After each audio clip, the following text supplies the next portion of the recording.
Alrighty, Doug. I want to start off by thanking you for your time today. Oh, you bet. It's a pleasure meeting you.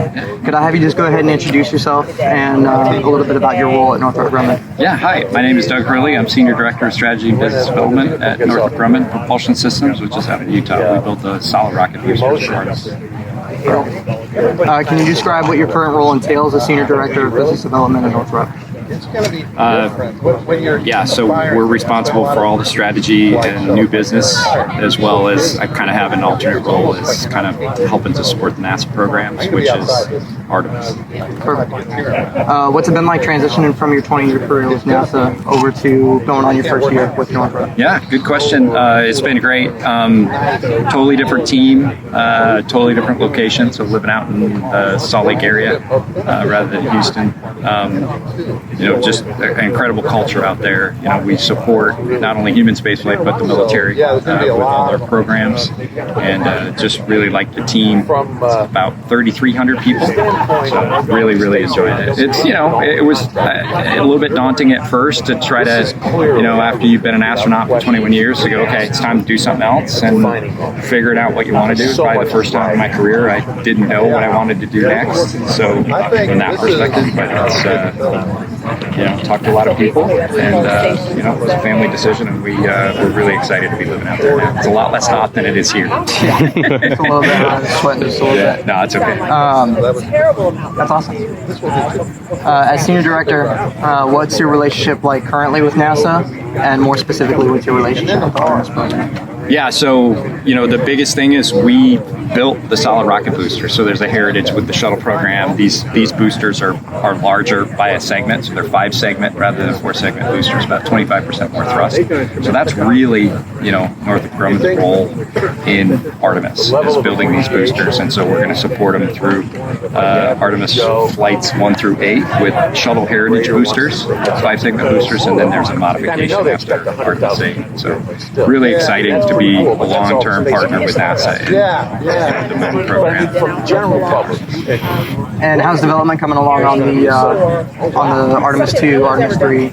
Yeah, good question. So we've got all 10 segments for Artemis II already built and ready to go. They just need to be shipped here. And Artemis III is getting close to that point right now as well. So we throw them on rail cars and they get shipped down here, and then they get stacked as the missions are ready to go. So we're already prepared all the way through Artemis III, and then we're already casting propellant for Artemis IV. So it's pretty exciting.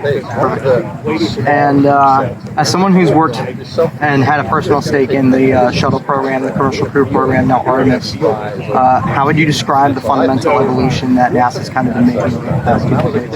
Well, I think it's exciting. NASA should be doing exploration, and it was a difficult time between when we stopped flying Shuttle in 2011 and when we started flying commercial in 2020. It was disappointing as a country to not be flying humans in space. We had to depend on the Russians. Luckily, we had that option. And it's just great to see now where routine flights, continuous flights to ISS on commercial partners. SpaceX is on their 45th flight now. And then Boeing, hopefully we're going to fly their test flight early next year. And so that's exciting. And then, we've got the uncrewed test flight of Artemis I getting ready to launch Monday. And then hopefully just in a few years, we're going to put crew on this thing. So incredibly exciting to be part of this next space age that we're going through. Yeah, absolutely. What does it mean to you to have left such a significant impact on essentially 3 different eras of human spaceflight? Well, I appreciate that. I think when you join the astronaut office, you just want to do your part. You want to be part of a team. You don't want anybody down. And I will certainly say that I've worked really hard to get those 3 flights and make them as successful as I could. At least my part of them. So I'm proud of that. But it really is it's a giant team effort to be successful in human spaceflight. I mean, huge team effort. From the contractor teams, the training teams, the people who fly the missions, the people who build the machines, build the rockets, build the engines, build the boosters. And so, you just want to do your part to be successful. And I hope that's what I did over my 21-year career. I would say, yeah. Thanks. How vital is the role of commercial partners going to be continuing moving forward with Artemis and with human spaceflight? Yeah, great question. I think it's integral. The days of one agency or one company doing these audacious things, I think are long gone. It's just, it takes too much will, it takes too much cost, and so you've got to have these public-private country agency partnerships, especially if we want to go to Mars. That it's going to be such a huge endeavor to undertake, and I think that's the only way you're going to be successful, is you're going to have kind of what we did with Commercial Crew, but just on a much larger scale to be successful. And I think you're seeing that with Artemis. I mean, there's 5 major partners that have built SLS.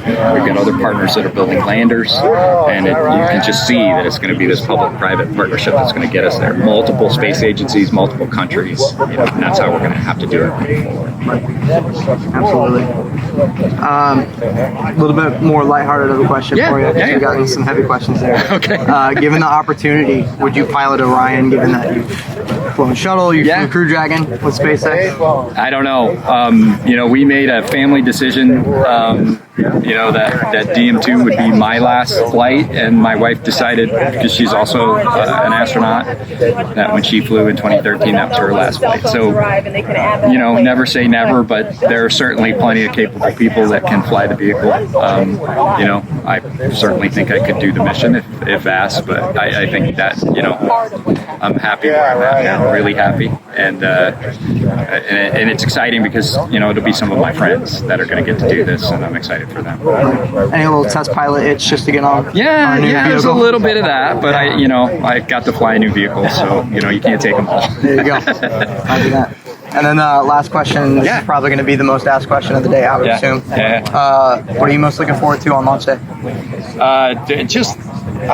Just being here and seeing it in person. I used to tell people that all the time. It's like, if you haven't seen a shuttle flight or a rocket launch that either it has people on it or is going to have people on it, you need to do it, because there's such a difference to experience this in person. So I think just hopefully being able to take in the moment, because, there have been, I can't begin to describe to you how many hundreds, if not thousands, of people that have dedicated their careers just to get this rocket to this point. And I remember that with Shuttle, meeting people at the end of the Shuttle program. That's all they ever did in their career. Whether they work for NASA or they work for a prime contractor, it's just like that's their whole life's work went into this rocket, and I think it's going to be similar, and you just want to enjoy it. Absolutely. Well, Doug, appreciate your time. Great to meet you.